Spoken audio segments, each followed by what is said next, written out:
I was more experimental than him before. Now maybe he was more experimental than me. Yeah.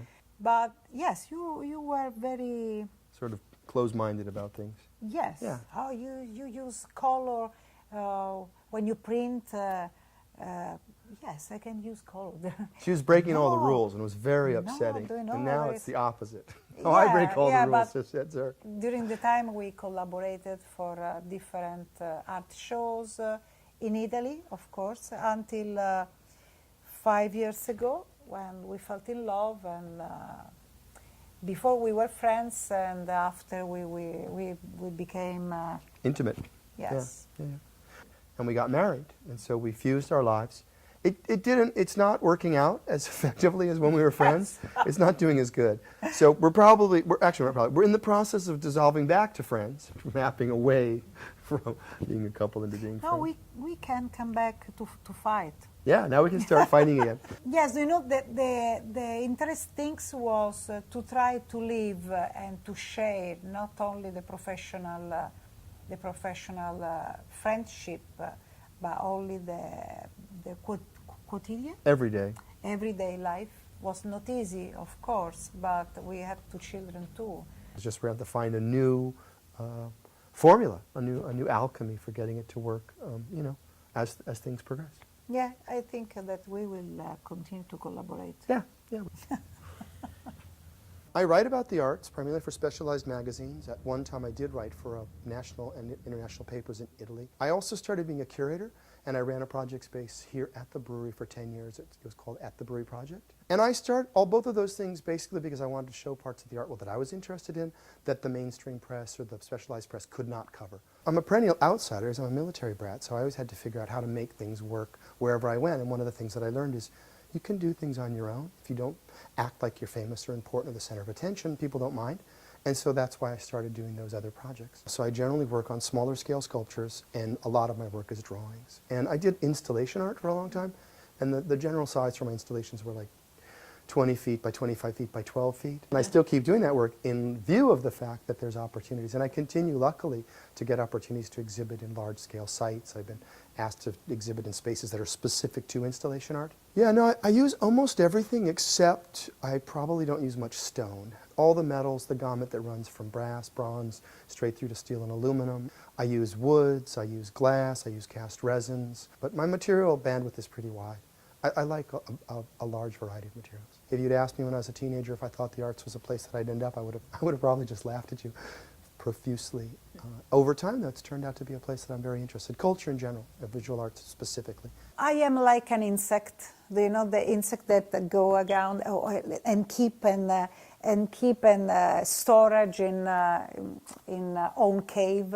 I start every adventure in my life with a very strong enthusiasm. I am an Italian artist, and are maybe 20 years that I'm dedicated almost exclusively to the material, to the fiber, to the yarn, to the fabric. And then I choose, for example, the crochet, like preferred tools, because you can do with crochet a lot of things. It's like a river, but by horizontals lines, horizontal event, but every event, every moment in your life, one step after one other step can create a river, no? It's your river, and then one day you can be more colorful, one day you can be less colorful.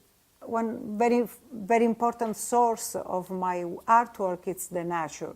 And this is in silk, of course, and every cocoon has, the idea is like if the butterfly is ready to fly, no? Just ready to fly.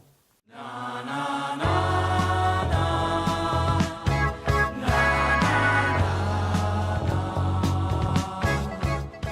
We're on number lucky 13 of marriage, and we've known each other for 17 years. 16, 17.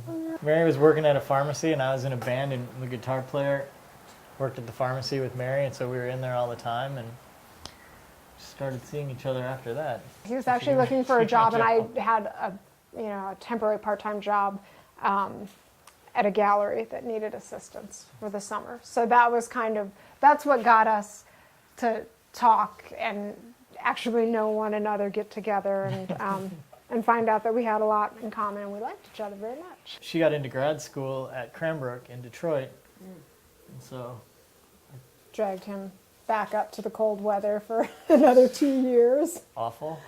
And I said, but I guess this means that you get to choose where we move next. Oh, yeah. And without a second of hesitation, he said Los Angeles. After we kind of got ourselves together, we got a studio over in Eagle Rock. We work really well together.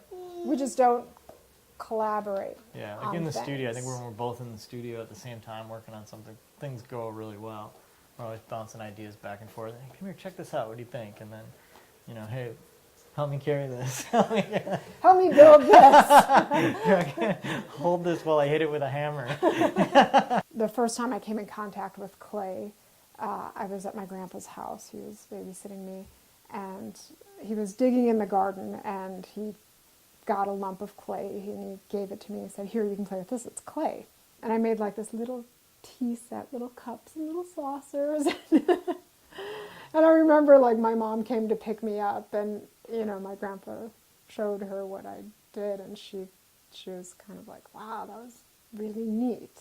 I think when I was in college, I was like, I'm a ceramic artist, because even though I would draw and paint, I mainly worked with clay, and that was just where I loved to spend my time.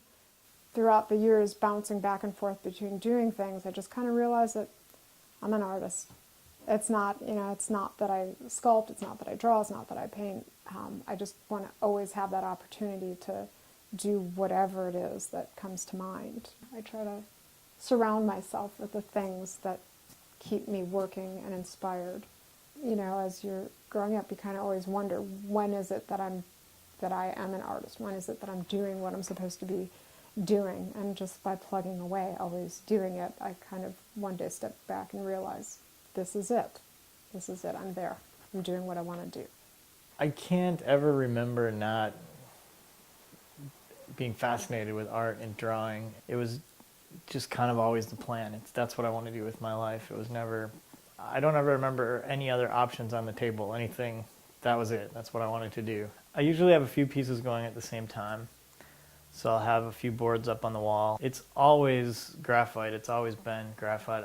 Something about line, it just keeps me. There's endless possibilities of line, and it seems like you could spend your entire life just discovering what you can do with a pencil. There's something that connects with me about just being able to make art with just this one object, just kind of drawing something and finding it with that.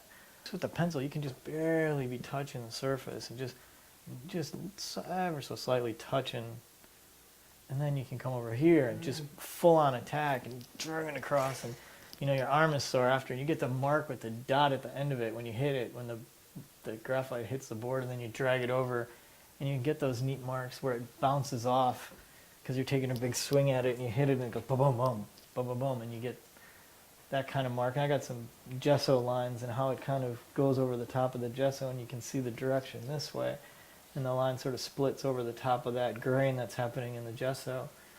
It's kind of fun. I could do that all day long.